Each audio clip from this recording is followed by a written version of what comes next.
মুসলিম ভাইয়ের ৬ নাম্বার প্রশ্নের জবাব আমি আপনাদের সামনে তুলে ধরছি। উনি শ্রীমদ্ ভাগবত গীতা থেকে প্রশ্নটি করেছেন। আসুন তিনি কি প্রশ্ন করেছেন? তিনি বলছেন যে চন্দ্র সূর্য শ্রীকৃষ্ণের চোখ, দুটি চোখ। তাহলে চন্দ্র সূর্য কৃষ্ণের চোখ, গীতার অধ্যায় ১১ নম্বর অধ্যায়ে শ্লোক নাম্বার হচ্ছে ১৯। কিভাবে সম্ভব যে ভগবান শ্রীকৃষ্ণের দুটো চক্ষু, একটি হলো চন্দ্র, একটা হচ্ছে সূর্য, কি করে সম্ভব? এটা হচ্ছে তার মূলত প্রশ্ন। আসুন তার প্রুফটা আমি আপনাদের সামনে তুলে ধরছি।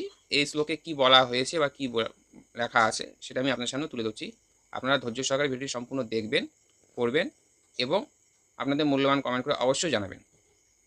প্রমাণ দেওয়ার আগে একটি কথা আমি এই মুসলিম ভাইকে একটা জিজ্ঞাসা করছি যে আপনাদের হাদিসে বর্ণন করা আছে যে সূর্য উদিত এবং ডুবে যায়। যখন উদিত হয় তখন হচ্ছে আপনাদের গ্রন্থে লেখা আছে শয়তানের দুটো শিং, শয়তানের মাথার দুটো শিংয়ের মাঝখান দিয়ে সূর্য উদিত হয় এবং ডুবে যায়। এটা কি করে সম্ভব হলো? শয়তানের মাথার শিংয়ের মাঝখানে সূর্য উদয় কিভাবে হলো বা কিভাবে ডুবে যাচ্ছে? এটা অবশ্যই আপনি উত্তর দেবেন। এবার আসুন আপনার হচ্ছে কথার উত্তর আমি দিচ্ছি। আসুন এখানে কি বলেছে সংস্কৃত শ্লোকগুলো দিয়ে দিচ্ছি, আপনারা দেখে নেবেন, পড়ে নেবেন।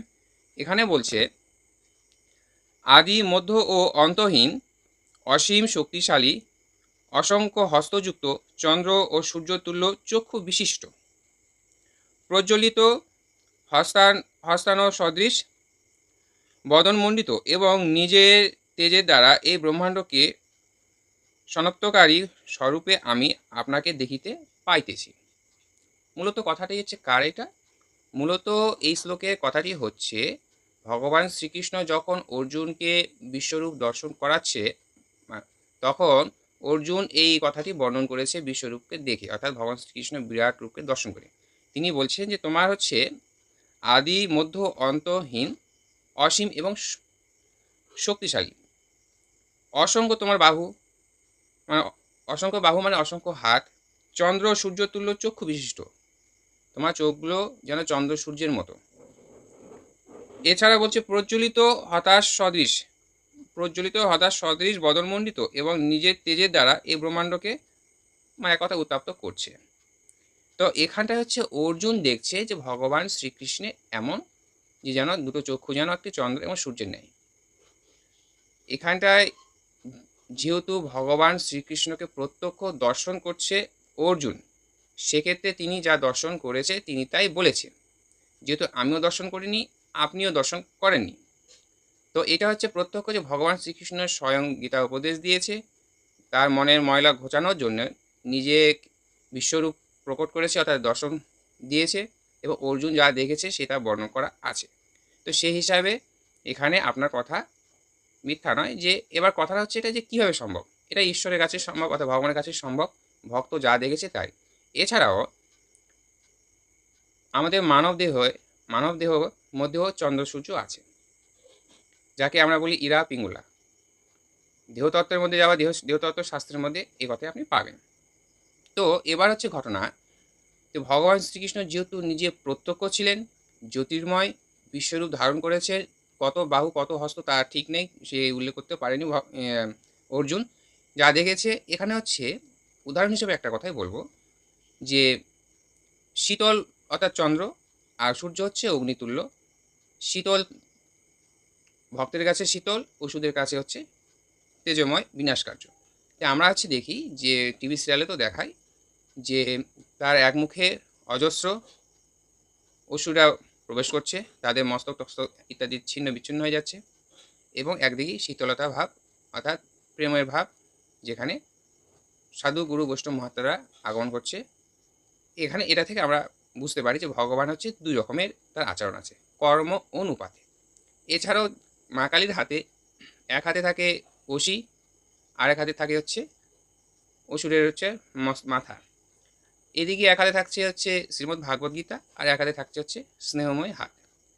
তো যে যেভাবে তাকে আরাধনা করে, যে যেভাবে তাকে ডাকে, সে সেইভাবেই সেবা যত্ন তার অবশ্যই করে। অসুরকে হত্যা করেছে, তার মাথা মস্তক হাতে ধরে আছে। সে যে কারণেই হোক। আর এক হাতে শ্রীমদ্ ভাগবত গীতা নিয়ে আছে এবং স্নেহময়ী হাত, করুণাময়ী হাত, তা হচ্ছে একথা প্রেমের কথা এখানে উল্লেখ করা হয়েছে, ডাকছে। এবার হচ্ছে বিভেদটা এখানটায় কর্ম অনুপাতে।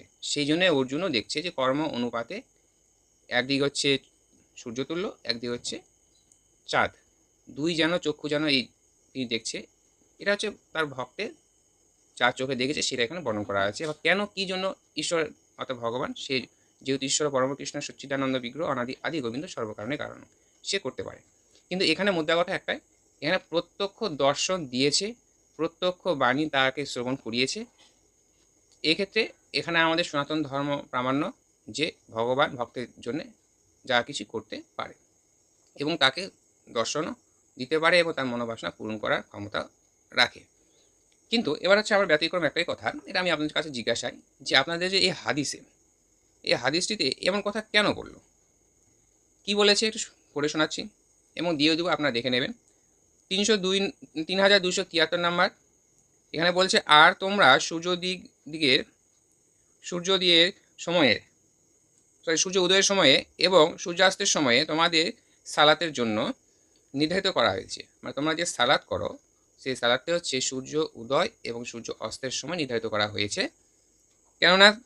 কেননা তা শয়তানের দুই শিংয়ের মাঝখান দিয়ে উদিত হয়। তাহলে এখানে সূর্যকে শয়তানের মাঝখানে অর্থাৎ দুটো শিংয়ের মাঝখান দিয়ে উদিত হয় এবং অস্ত্র যায়। এটা কী করে সম্ভব হয়? এটা কি করে সম্ভব হয় এটা আমি আপনাদের কাছে জিজ্ঞাসা রাখলাম। যদি পারেন অবশ্যই কমেন্ট করে জানাবেন। আর শ্রীমদ্ ভাগবত গীতা যেটা, সেটা আমি আপনাদের সামনে তুলে ধরলাম। ভক্ত যা দেখেছে তা এখানে বর্ণন করেছে এবং যেহেতু প্রত্যক্ষ সে দর্শন করেছে সেটা এখানে বর্ণন করা আছে। কিন্তু এই যে হাদিসে প্রত্যক্ষ দর্শন কে করলো এবং এটা কি আদর্শ সত্য, তা কমেন্ট করে একটু জানাবেন। যে সূর্য অস্ত্র হচ্ছে এবং অস্ত্র যাচ্ছে শয়তানের সিংহের মাঝখানে উদিত হচ্ছে এবং মাঝখানে ডুবে যাচ্ছে, সেই সময় আপনাদের সালাতের সময়। এটা যদি একটু আপনাদের জানা থাকে অবশ্যই কমেন্ট করে জানাবেন বিস্তারিত। এবার ভিডিও শেষ করছি। জয় শ্রীরাম, জয় রাধে শ্যাম, সকল ভালো থাকবেন, গুরু গোবিন্দের জয় হোক।